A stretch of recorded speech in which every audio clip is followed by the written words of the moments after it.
बलांगीर जिला आगलपुर ब्लॉक स्तरीय जनशुणाणी शिविर अनुष्ठित हो जाइछि। एही अवसर में मुख्य अतिथि भावे जिलापाल गौरव शिवाजी इसलवर जोग देथिबा बेले सम्मानित अतिथि भावे उपजिलापाल आलोक कुमार पटेल, आरक्षी अध्यक्ष ऋषिकेश ध्यानदेव खिलारी, जंगल विभाग अधिकारी सुदर्शन बेहेरा मंचासीन अतिथि भावे जोग देथिले।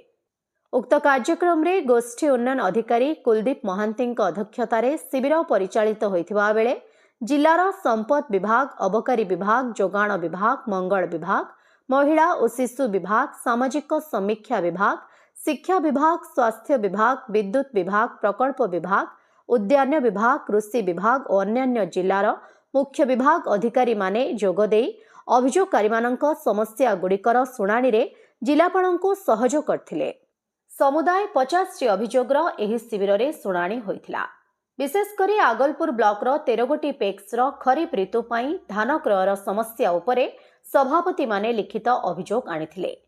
उक्त शिविर में सहकारी जंत्री टंकधर कालो, अतिरिक्त गोष्ठी उन्नयन अधिकारी रुद्रप्रसाद सुना, उन्नयन विभाग कनिष्ठ जंत्री, जल और परिमल विभाग जंत्री दुर्गा प्रसाद मिश्र, अंशुमान देवबाबू, ज्ञानरंजन सा और ब्लॉक अन्य कर्मचारी माने सहयोग करथिले। आगलपुर ब्लॉक रे जॉइंट ग्रीवांसटा थिला वही भितर अराउंड 40टा ग्रीवांस आसीथिला। हमरा पीएमएवाई रे किछि ग्रीवांस थिला, किछि ग्रीवांस हमरा भत्ता और जो खाउटी कार्ड रे थिला।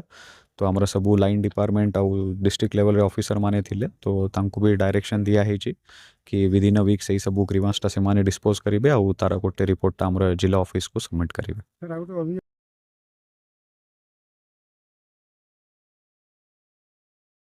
ब्यूरो रिपोर्ट, खबर खुलासा।